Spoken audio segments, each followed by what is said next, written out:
2015 Kansas City Chiefs are already a team of history.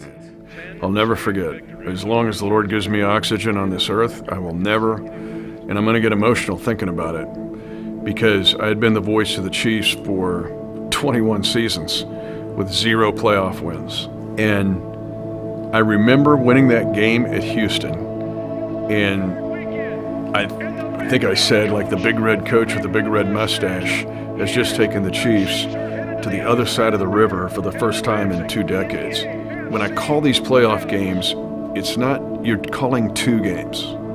And the first game is the obvious, it's what's happening in real time. But the second part is you're really narrating history.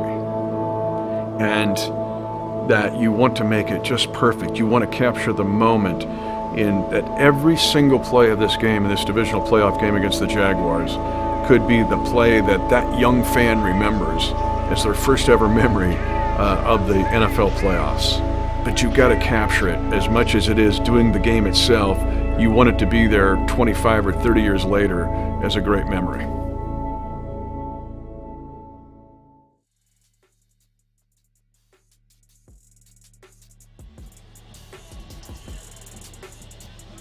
It was 10 months ago that Patrick Mahomes got his new receivers together down in Texas to lay the foundation for what the 2022 season would become.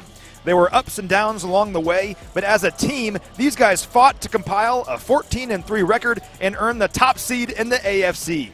They've put themselves in a great position to pursue a championship, and that mission truly begins here today.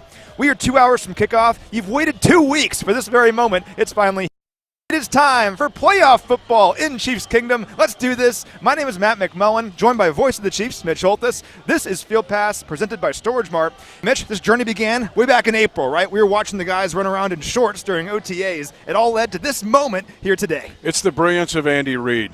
And if he wins today, he'll tie Tom Landry, the Dallas Cowboys, for the second most playoff wins and be the only coach in playoff history to win 10 playoff games with 2 different teams. The reason I say that, Matt, and you and I see it month to month to month to month, when they start the first day of OTAs, they think of a day like this. That's the way Andy Reid is. Every day matters, and every day leads to the playoffs. And that's why he's been so successful. Yeah, and that mission continues here today against the Jacksonville squad we just saw a few months ago back in Week 10. Now, the Chiefs won that game 27-17. Patrick Mahomes threw for 4 touchdowns in that one. The offense racked up nearly 500 yards from scrimmage, and the defense got Trevor Lawrence for 5 sacks in that game. The result was never really in doubt, but to be fair, this is a much different Jag squad than what we saw back in Week 10. In fact, since that game, they've won 7 of their last 8. They went from 3-7 to 9-8. They won the AFC South and then just pulled off the 3rd greatest postseason comeback in NFL history last week against the Chargers. No one really saw this coming except for you. You called this back in Week 10. Well, and people forget, too, the Chiefs have only lost once since then. Nobody brings that up. It's true. But you and I talked the Monday and Tuesday after. Keep in mind, the Chiefs had just back. And I did the deep dive into both. I told you in a private conversation, this could be a slip and surge. I could see the Titans slipping and the Jaguars surging, even though they were just 3-7. This is a young, feisty team, a lot of talent that really manifested itself into Doug Peterson's culture in December, in the early part of January. Yeah, Peterson is really the key. He was a stabilizing force. Things could have unraveled there for them, and not. Trevor Lawrence was also a big part of that. He was great in the second half of the season for the Jags. And let's talk about Lawrence a bit here. Between Week 12 and the end of the regular season, he threw 12 touchdowns to only 2 interceptions. His passer rating of 103.4 ranked 3rd in the NFL. This guy had a lot of pressure on him as a former number 1 overall pick, but it seems like with Doug, really has been a guiding force for him to put things together. What I've heard from our coaching staff on both sides of the ball and special teams this week is they're seeing the guys of the Jags buy into Doug's system, and it's the process and belief and trust. And I think that's where Trevor Lawrence is with Doug Peterson. I think, too, that then we'll get into it in a second, kind of how they've approached it with Trevor Lawrence. They had to reduce his turnovers. He's had 39 giveaways in his 2 years in the NFL. That's a ton, including 9 lost fumbles this year. That's the most in the league. But they've reduced the interceptions with him, although the first half against the Chargers would be against that thought. But still, Doug Peterson has adjusted and helped Trevor Lawrence, I think, way over the past 2 months. And timing is a big part of that. So he has the third quickest average release time of any quarterback in the NFL this season at 2.52 seconds. Only Tom Brady and Joe Burrow got rid of the football faster than Trevor Lawrence this year.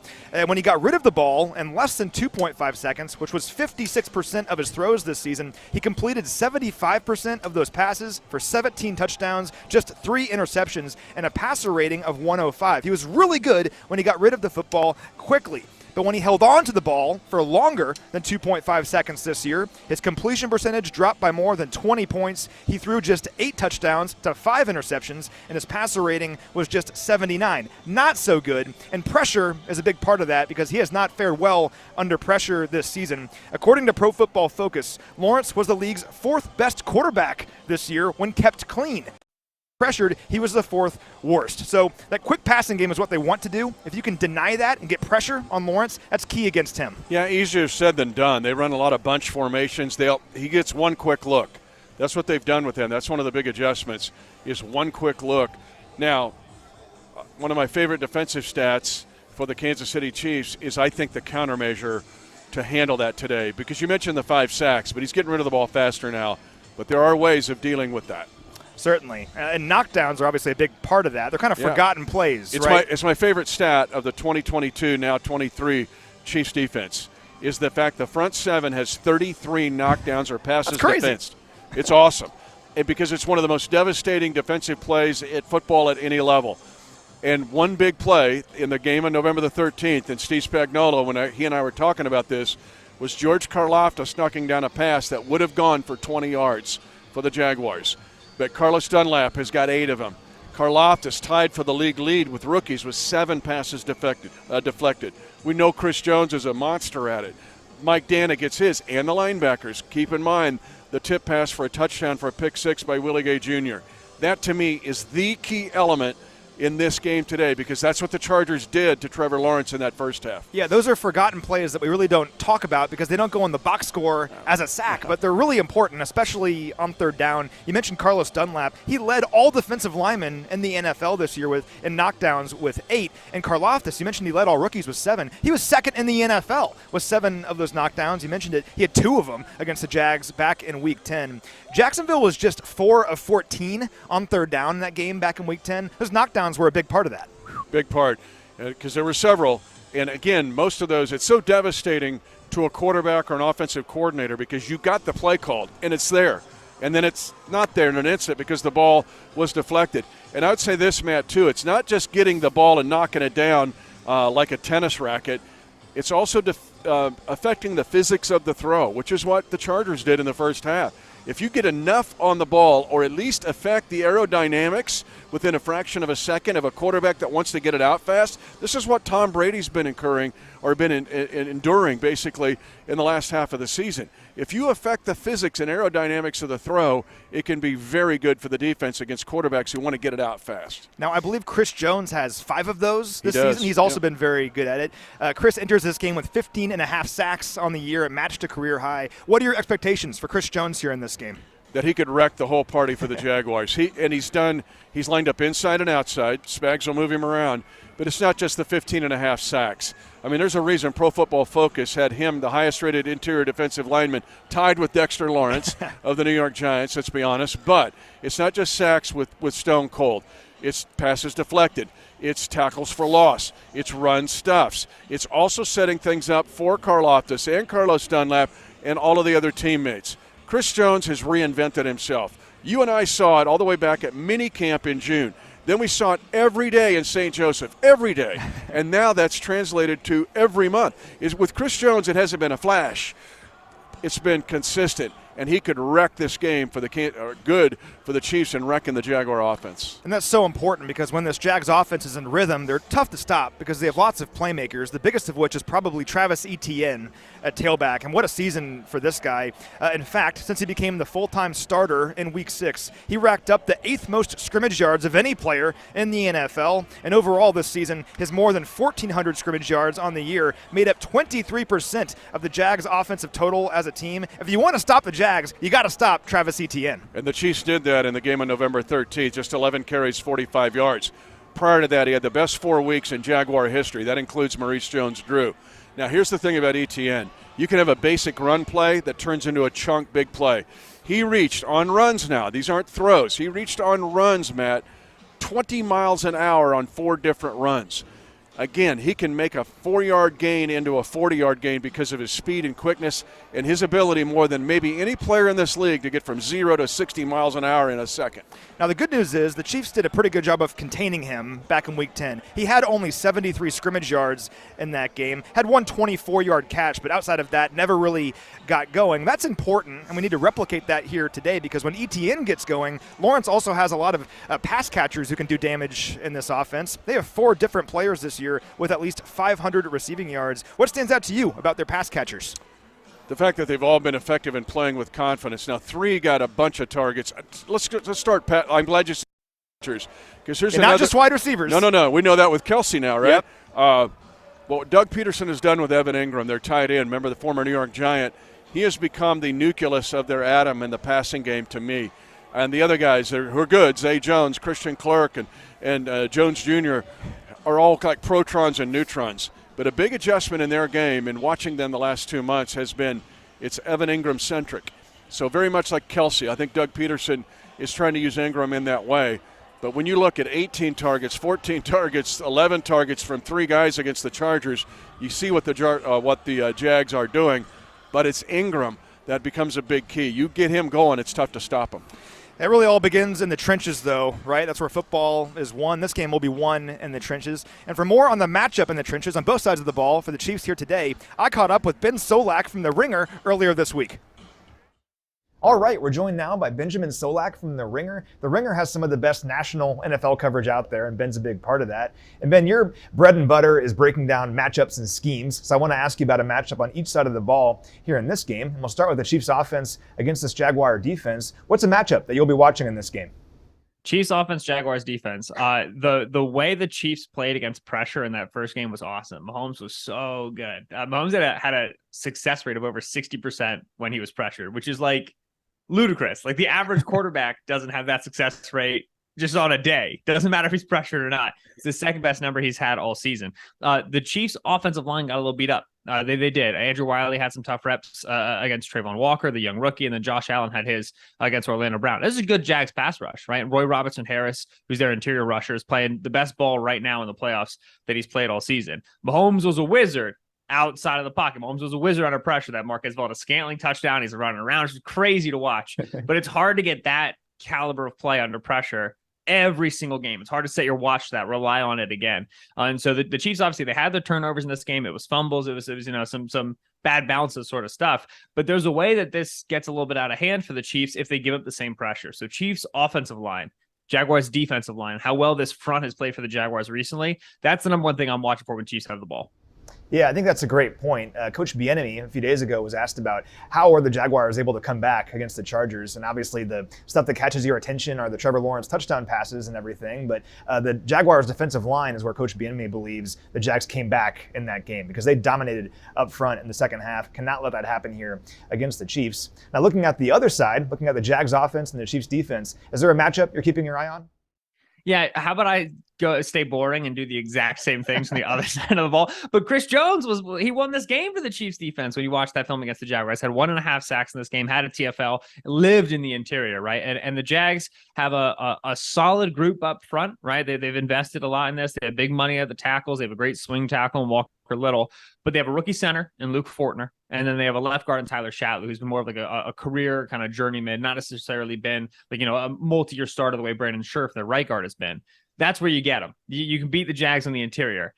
That's where the Chiefs win. Put Chris Jones on the interior and let him work. The number one thing the Jags are going to be working on this week is figuring out a better plan for Chris Jones than they had in the first matchup, because they kind of did what they always do. And Doug Peterson just drop back in the pocket, put 5 guys into the concept, and see if we can process it out, get to our check down, whatever.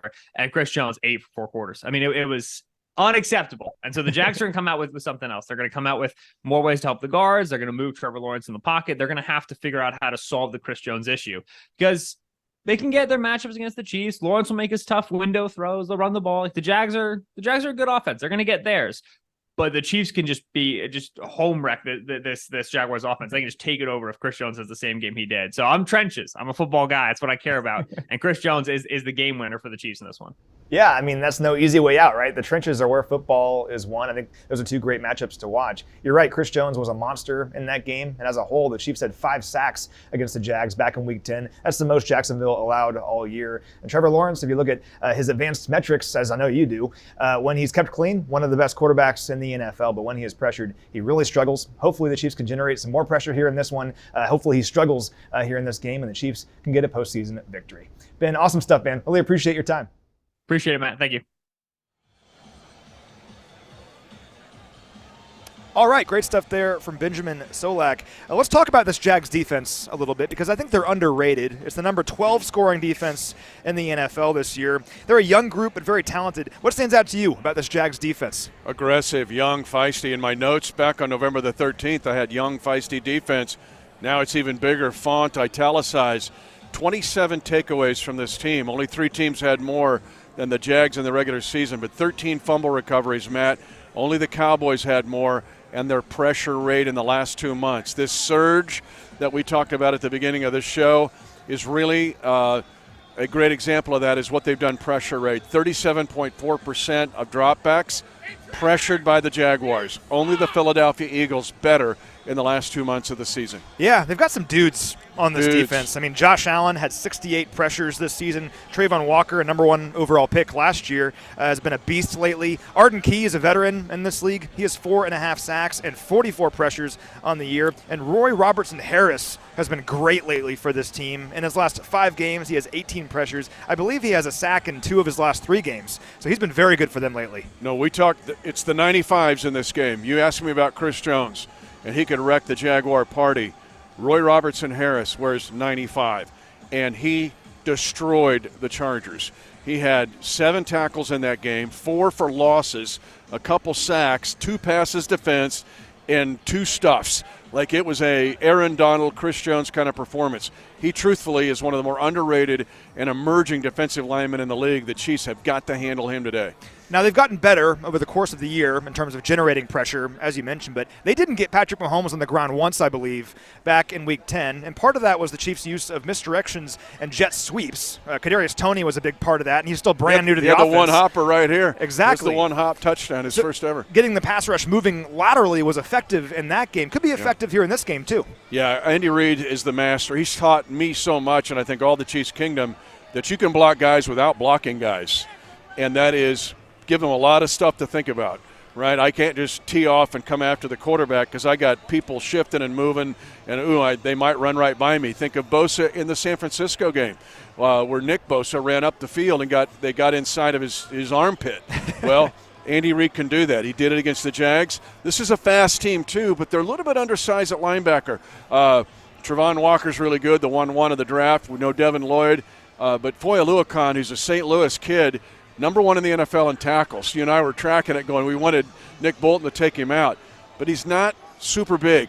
So you can kind of affect him a little bit by giving him a lot to think about. Well, and one area they've struggled this year is tackling, yeah. Right? So this Jags defense, as good as they are, and they're impressive, they had the 2nd most missed tackles of any team in the NFL this year, and that led to the 6th most yards after the catch allowed of any team in the NFL. The quick underneath passing game is an area the Chiefs could maybe exploit, I think, in this game. But if you do that, and the Chiefs will of course still try that's what they do, you have got to exceed the physicality of the Jacksonville defenders.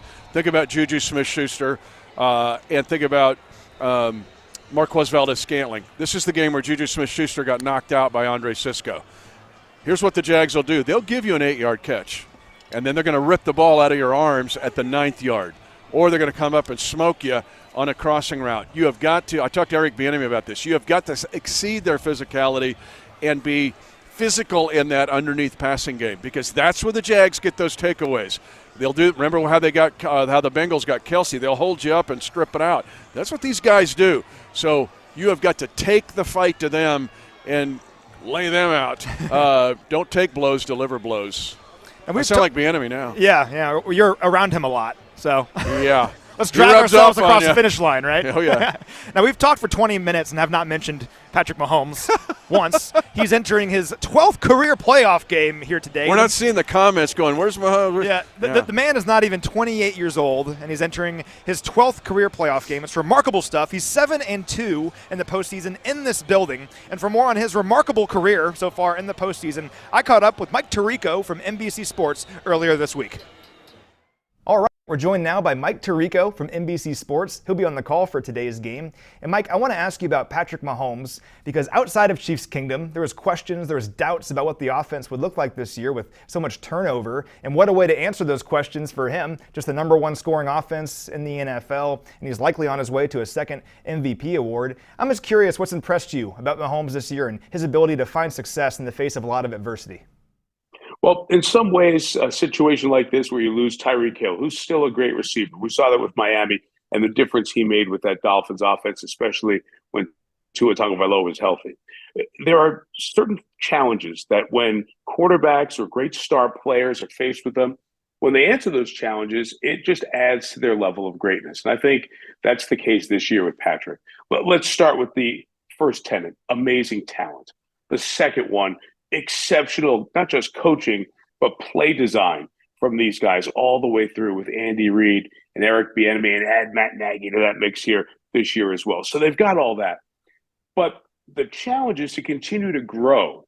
You've been an MVP. We know you're at an MVP level. How do you grow your game? And I think this year we saw, whether it's Juju, Hardman, obviously Kelsey with another amazing season, whatever it was, whatever it needed to be answered, Patrick found a way to do it comfortably. It didn't feel like he was adjusting at any point to life without one of the top receivers of this 5, 6, 7-year stretch in the NFL and Tyreek Hill.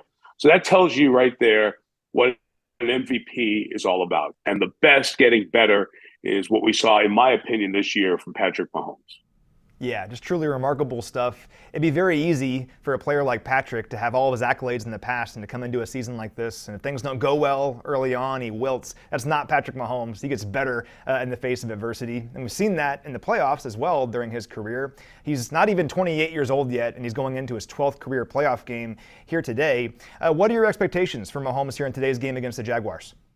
Well, I'm worried about his stamina because he is the old man of the playoffs now at 28, right? Isn't it crazy? Yeah. What an era. You know, it's been 20 years since we've gotten to this level of the playoffs, the divisional playoffs, without Peyton Manning or Aaron Rodgers or Tom Brady. But one of them's always been there the last 20 years. And now this new generation that has arrived is now taken over this stage, the stage of the best weekend in football. You know, it's a couple of weeks off, but we know the Chiefs come out really hot off of bye weeks, if you will, in Andy's long tenure in Philadelphia, and here that's been the case. And it's usually because his offense comes out sharp, and I expect to see that from Kansas City. And this is a Jacksonville team that has nothing to lose. So the one way that you can keep them in the game, keep their spirits up, keep their chances alive, turnovers. And this Chiefs offense, although not Patrick in totality, turned it over 3 times against Jacksonville. Andre Sisco did get him for a pick in the first meeting. So take care of the ball, spread the ball around. When in doubt, go to 87. All the things Patrick Mahomes does in his sleep and has done at a really high level. I was thinking about it, Matt, as I was getting ready for this week. I've been lucky enough to call NBA games with Kobe and LeBron, and lucky enough to call golf tournaments with Tiger over the years. And those special athletes are the ones that you can't wait to see what they're going to do when the moment comes. And Patrick Mahomes is like that. Every drop back can lead to the next greatest play you've ever seen. There are very few players like that in any sport, especially in the ultimate team game like football. And these playoff moments seem to bring out the best in Patrick. So I think every time there's a shotgun snap, it goes back to Mahomes. I'll be right there with Chiefs Kingdom, watching what the next highlight, what the next Mahomes moment is about to be. Yeah, I couldn't agree more. We see these Mahomes magic moments really in every game, I think, throughout his career, but we certainly see him in the playoffs. It was almost a year to the day that we saw that crazy game against the Buffalo Bills in the divisional round, and we saw what he could do when his back was up against the wall. He's 7-2 in his career in this building in postseason games, and we'll see if he can make it 8-2 here today against the Jags. Mike, awesome stuff, man. Really appreciate your time. My pleasure. Thank you. Looking forward to a great day at the stadium. All right, great stuff there from Mike Tirico, and he's so right. Let's talk about this for a moment because we're going to talk about the game and the matchup and all of that, but how lucky are we get to watch Patrick Mahomes play football every week? In the divisional playoff round, he's 4-0, 9 touchdowns, no picks. His passer rating is 114.8 in those divisional playoff rounds. Matt, no quarterback has been more successful in this round in the history of the NFL in the playoffs than Patrick Mahomes. If he wins today, he'll be 5-0. That many wins without a loss. He'll tie Kenny Stabler as the best in the NFL in this round. Not Tom Brady, not Bart Starr, not Roger Staubach, Patrick Mahomes. Just think about that. I mean, how fortunate are we? How lucky are we? It's remarkable stuff. He's 7-2 in the postseason in this building, and he is 27 years old. That would be a great career record, right? But the man is 27 years old. His career is just getting started, and he is so good in the postseason when these games matter so much. So without all that in mind, what are your expectations for him today? Well, first of all, spoiler alert, just listen to the opener to the radio broadcast today at 3:18. I put on Twitter a PlayStation 1 because Patrick Mahomes was born on September the 17th, 1995. Okay. It was the third week of their existence of the Jaguars. And the next week after Patrick was born, the Jags played the Packers, who had Andy Reid as their tight end coach and Doug Peterson as their third-string quarterback. What do I expect from Patrick today? I expect him almost to raise his level. It sounds crazy, but he gets this level. We have seen him thrive here, and there is a little bit of leftover from the AFC Championship game from a year ago that I'm sure Patrick, if he doesn't think about it every day, he's thought about it a lot of days since then. Now he's back in this arena to attack this game. And the amazing thing about that is those thoughts don't hold him back. They motivate him, and he gets better because of them, right? It would hold some players back. It doesn't hold him back. He's better because of it, so hopefully he can use that here today against the Jacksonville Jaguars. Now, one area that Chiefs could find success today as well, and it would help Mahomes out quite a bit, is running the football. Yeah. And Isaiah Pacheco first really got going, I think, around Week 10 when we played the Jags last. He had 80 rushing yards in that game against the Jags, averaged over 5 yards per carry. Maybe a big game from Isaiah could help Mahomes a lot in this one. Yeah, had a fumble loss too, so don't do that today. That's going to be gigantic. Yep, you got it. Knock on wood. But this whole crew, I'm going to give the three-headed monster here. I'm with Pacheco. We know what McKinnon's done. It's been phenomenal. His 9 receiving touchdowns, best in the NFL, and in consecutive games, best since 1966. But I'm going to throw Ronald Jones Jr. in there. Yeah, he was great 2 weeks ago. I'm going to throw Ronald Jones Jr. in there. Why not? Do not forget what he did for the Buccaneers in their run to beat us in Super Bowl 55. It wasn't just that game in the Super Bowl. It was the games that preceded that. Ronald Jones Jr. had a very good postseason. So I don't know how many touches he'll get or how many carries, but Pacheco and McKinnon and Ronald Jones Jr. give the Chiefs an incredible three-headed monster in the postseason, in my opinion. Now we got a little weather coming down, too. Yeah, we do. Yeah, it's starting to get a bit of a wintry mix down here on the field that the Chiefs are used to. I don't know if Jacksonville is, but before we get to the inactives, which I just got, I want to ask you one more quick question. We saw back in Week 10 the Jags started this game with an onside kick. Yeah. Right? Expecting the unexpected is the theme of today, right? It is, and it's not just the game against the Chiefs. Doug Peterson's bringing everything. Remember, he had a pooch kick to Jody Fortson right over our shoulder here that was fumbled at the end of the half. Only one team in the NFL went for 2 after touchdowns more than the Jaguars. It was the Arizona Cardinals who just kind of went crazy in the last half of the season. But the Jags do it by design. They do it, and they also go for it on 4th down. They were 2 for 2 in 4th down against the Chiefs on November the 13th. Yes, expect the unexpected from the Jacksonville Jaguars. Now, as we're getting rained on here, we just got the inactives. So for the Chiefs, there's really not much news to report here. We already knew all of this. McCole Harbin is not going to play here today. We knew this on Thursday. He has that pelvis injury. He is not going to play with that. Hopefully, we'll see McCole, if we can win today, in the future. He's been practicing at times. Didn't practice this week. Tried to back off of it. Just not ready to go. So hopefully McCole is ready to go in the weeks to come if we can win here today.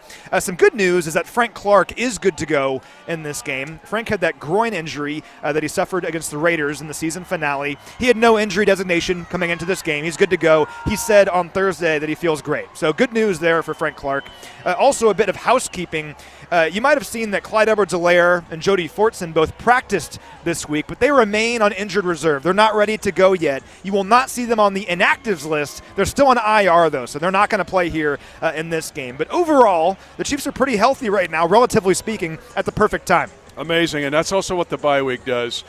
This team got a chance to just back up and watch everybody else slug it out in the AFC. Also a mental and emotional refreshing, but that injury list, of course, wish we had McCall, but to have that be your only injury really is pretty amazing this deep into the season. Now, Jacksonville does have some notable injuries. They listed a whole bunch of guys as questionable coming into this game. I'll preface by saying almost all those guys are playing. Now, Trevor Lawrence is one of them. He has a toe injury that he hurt in early December. He was listed as questionable coming into this game with that injury. He's been listed as questionable for 7 straight weeks and has played every single week. I don't think anyone expected Trevor Lawrence to not play in this game, but he is going to go here in this one. We'll just see if it affects him in any way. Their offensive line, though, is super banged up right now, and Brandon Scherf is part of that. He's their starting right guard. He was questionable coming in with an abdomen injury. This is something that he's been playing through. He had the same thing last week. He's active today, but something to keep an eye on. And also center Luke Fortner with a back injury. This happened against the Chargers last week in the wild card round. He was questionable coming in. He is active, but still just something to watch when you have a center with a back injury. Why is that relevant? Well, their starting left tackle Cam Robinson tore his meniscus in Week 15, and their starting left guard Ben Barch was lost to an injury for the season in Week 5. These guys are very beat up along the offensive line. I'm going to get your thoughts here in a moment. Two more quick injuries, though. Wide receiver Jamal Agnew, he's their primary return man. He is questionable coming in with a shoulder injury. He's going to play, but something to watch. Yep. And then kind of a weird one, their long snapper, Ross Matisic, is questionable coming in with a back injury. He's going to play, but such a specialized position that if he tweaks that at some point during this game, could make things kind of weird for the Jags. But overall, the story is their offensive line is very beat up coming into this one. The Chiefs have to take advantage of that. Yeah, the Robinson injury is more significant than people realize. They play Walker Little now, second year out of Stanford at left tackle. He struggled against the Chargers, let's be honest, a little bit undersized. So we'll see how that goes today. The Chiefs could be able to exploit that. The other one is one that's been a little bit, a couple weeks, but DeJuan Smoot is out for them. We talked about Roy Robertson-Harris. DeJuan Smoot was the big issue for the Chiefs in this game on November the 13th. They've got capable guys, but DeJuan Smoot not playing out here gives them a second really good defensive lineman to complement Robertson-Harris. Yeah, they're down some guys. We know that. They have some circumstances right now. The one thing we do know playing this Jacksonville squad, though, is we got to play 4 quarters against them. You got to finish against these guys if you have a lead. They've showed all year long that they're not scared of anyone. They're not going to back down. We saw that last week against the Chargers. It's going to be a challenge for the Chiefs here today, but what an opportunity this is. That with a victory, the Chiefs would go to a 5th straight AFC title game. For Mitch Holthus, I'm Matt McMullen. Thank you so much for watching, everyone. Let's go get a victory!